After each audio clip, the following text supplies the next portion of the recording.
Hello guys, I want to start this out by saying big thank you to everybody that followed me and subscribed last night on my first video. It's humbling to know that people actually care to pay attention to what's going on. Say hey to Jimmy. This is Jimmy. Jimmy wants to say hey to the video. Anyway, I want you to take you on a little trip while I'm doing my morning chores here at the farm. We got some Brahma chickens over here.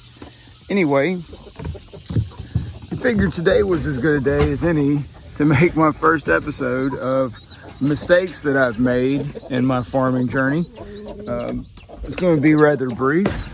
Got a busy day today. We have a funeral to go to, so I gotta cut this one short. I'm gonna start with the first most substantial mistake that, not first is the wrong word. It's not anywhere near my first mistake. One of the more substantial mistakes I've made. It's gonna be related to a topic we talked about yesterday. It's gonna be related to this drought. You look over there,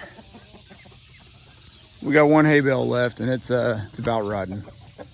So last summer, the grass grew tremendously. We had surplus grass. Every pasture we had, it's not two, both pastures we had plenty of grass for the entire summer without any worry, and had enough extra grass that I was comfortable. Here's my chicken coop. That I was comfortable letting plenty grow so that they could have some standing hay for the wintertime. The mistake I made was not always having hay, because now, here's my chicken coops. Chicken coop. Those wheels were from my granddad's wagon. Anyway, the mistake I made was not always having hay around. As we get down to the barn, I'll tell you why that was a mistake. Clearly I have some grass right now, but not as much grass as I'd like.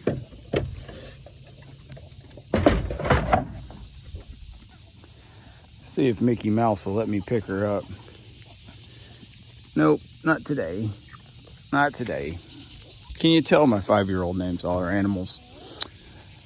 The reason this hay situation was a mistake was because I have my area here split off into 3 areas. I think we've discussed. We've got the back area behind the barn. We got this gorgeous middle area right here, and then we got our front area that you haven't seen on video yet.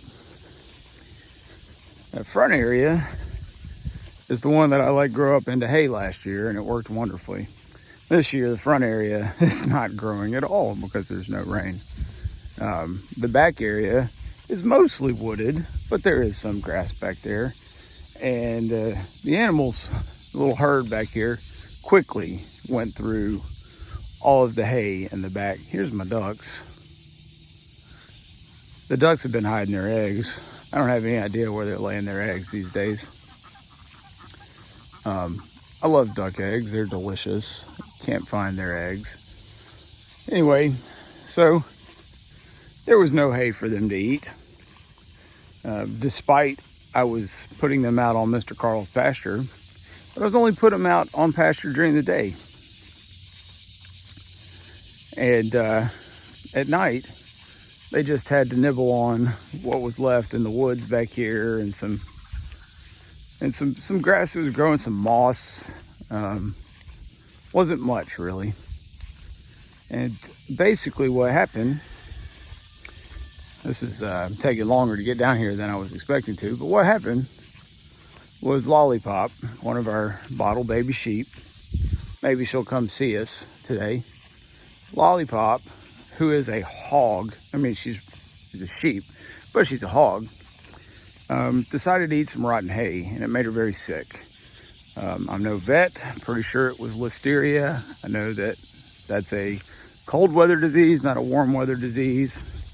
But she had a fever and some neurological symptoms, and we treated her for listeria and she's better. So I think it was listeria or something substantially similar. One of the things we've learned, probably another mistake, is that if my wife verbalizes that something is her favorite animal, favorite chicken, favorite sheep, it'll die. It's guaranteed. So Lollipop's tried a couple times now because she knows she's the favorite. She was our first bottle baby. Here they are all laying down eating. Come here, Lollipop. Come say hi to the people. I'm talking to them about how you're a hog and you almost died. This one right here is Lollipop. My 5-year-old named all the animals. Lollipop is a sweetie. But it's only inevitable that she's going to die one day because she's the favorite. She knows it, though. She's tried a couple times. Anyway, that was my hay situation. In fact, let me show you the old rotten hay that I believe she got into. It's going to be right here on the ground. It's just leftover from when she was eating hay last. What I am doing a correct at is scrambling to find some hay so that this won't happen again. And you'll see leaving that gate open at night so they can get into Mr. Carl's pasture all night, which frankly scares me a little bit. Because all that holds them in is an electric fence, and if something is to happen to it, then they could escape. But having to weigh my risk between, do I want them to escape, or do I want them to have hay, have forage? Go on, Cupcake. And I've decided that forage is the best answer. Come on, Roadrunner. Come in your room. Roadrunner. I have to close Roadrunner in to eat. Come on, Roadrunner. That way, Lollipop and Coco will steal his food if I don't close him in. But anyway, thank you. Especially thank you to Jennifer, who inspired me to make this, and I'm a first follower. Then there's the others. Everybody else that's liked and followed so far, thank you so much. Gonna try to make videos at least about once a day about the goings on here if anybody's interested. Feel free to leave some comments. I'll get back to you when I can. Thank you.